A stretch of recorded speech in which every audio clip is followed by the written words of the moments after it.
خدا حافظ که میگویی، در و دیوار میلرزد.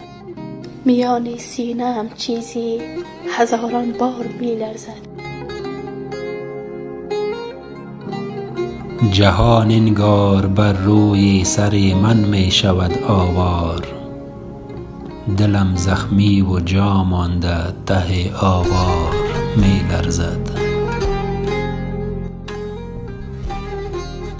نگاهت میکنم یعنی نرو، پیشم بمان زود است. چنان گنجشک تنهایی که در رگبار میلرزد. تو اما التماس چشمهایم را نمی بینی، نمی بینی وجودم را که از اصرار می لرزد.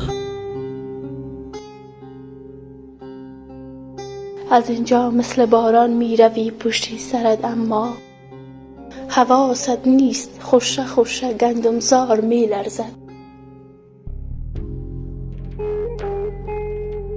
پس از سوت قطارت سوت و کور است این شب مبهوت. سکوت خسته جا مانده در تکرار می لرزد.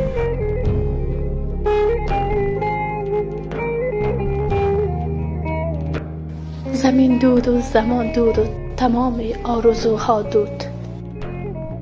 به انگشتان لرزانم نخی سیگار می لرزد.